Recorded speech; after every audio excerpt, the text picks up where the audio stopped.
ವಿಜಯನಗರದಲ್ಲಿ ಒಂದು ರಾತ್ರಿ ಇಬ್ಬರು ಕಳ್ಳರು ತೆನಾಲಿ ರಾಮನ ಮನೆಯ ಬಳಿ ಅಡಗಿ ಕಳ್ಳತನ ಮಾಡಲು ಅವಕಾಶ ಹುಡುಕುತ್ತಿದ್ದರು. ಆದರೆ ಅವರ ಮಾತುಗಳು ಮತ್ತು ಚಲನವಲನಗಳನ್ನು ತೆನಾಲಿ ರಾಮ ಗಮನಿಸಿದನು. ಕಳ್ಳರಿಗೆ ಪಾಠ ಕಲಿಸಬೇಕೆಂದು ಯೋಚಿಸಿದ ತೆನಾಲಿ ರಾಮ ತನ್ನ ಹೆಂಡತಿಗೆ ಜೋರಾಗಿ ಹೇಳಿದನು, ನಮ್ಮ ಅಮೂಲ್ಯ ಆಭರಣಗಳ ಪೆಟ್ಟಿಗೆಯನ್ನು ಬಾವಿಯೊಳಗೆ ಅಡಗಿಸೋಣ. ಅಲ್ಲಿ ಯಾರಿಗೂ ಸಿಗುವುದಿಲ್ಲ. ಈ ಮಾತನ್ನು ಕೇಳಿದ ಕಳ್ಳರು ಬಹಳ ಖುಷಿಪಟ್ಟರು.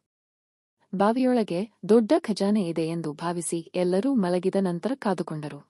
ಮಧ್ಯರಾತ್ರಿಯಾದ ಬಳಿಕ ಕಳ್ಳರು ಬಾವಿಯ ಬಳಿಗೆ ಬಂದರು. ಪೆಟ್ಟಿಗೆಯನ್ನು ಪಡೆಯಲು ಬಾವಿಯ ನೀರನ್ನು ಬಕೆಟ್ಗಳಲ್ಲಿ ಎತ್ತಿ ಹೊರಹಾಕಲು ಆರಂಭಿಸಿದರು.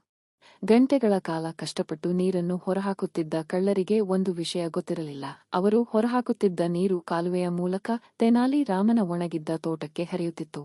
ರಾತ್ರಿ ಪೂರ್ತಿ ದುಡಿದ ಕಳ್ಳರು ತುಂಬಾ ದಣಿದು ಹೋದರು. ಆದರೂ ಪೆಟ್ಟಿಗೆಯನ್ನು ಪಡೆಯುವ ಆಸೆಯಿಂದ ಅವರು ಕೆಲಸವನ್ನು ಮುಂದುವರಿಸಿದರು. ಕೊನೆಗೆ ಬೆಳಗಿನ ಜಾವ ಅವರು ಪೆಟ್ಟಿಗೆಯನ್ನು ಹೊರತೆಗೆದರು. ಆತುರದಿಂದ ಅದನ್ನು ತೆರೆದಾಗ ಅದರೊಳಗೆ ಚಿನ್ನವೂ ಇರಲಿಲ್ಲ, ಆಭರಣಗಳು ಇರಲಿಲ್ಲ, ಕೇವಲ ಕಲ್ಲುಗಳು ಮಾತ್ರ ಇದ್ದವು. ಅಷ್ಟರಲ್ಲಿ ತೆನಾಲಿ ರಾಮ ಹೊರಬಂದು ನಗುತ್ತಾ ಹೇಳಿದನು, ಧನ್ಯವಾದಗಳು. ನೀವು ಇಡೀ ರಾತ್ರಿ ನನ್ನ ತೋಟಕ್ಕೆ ನೀರು ಹಾಕಿದ್ದೀರಿ. ಇದನ್ನು ಕೇಳಿದ ಕಳ್ಳರು ತಮ್ಮ ಮೂರ್ಖತನವನ್ನು ಅರಿತು ನಾಚಿಕೆಯಿಂದ ಅಲ್ಲಿಂದ ಓಡಿಹೋದರು.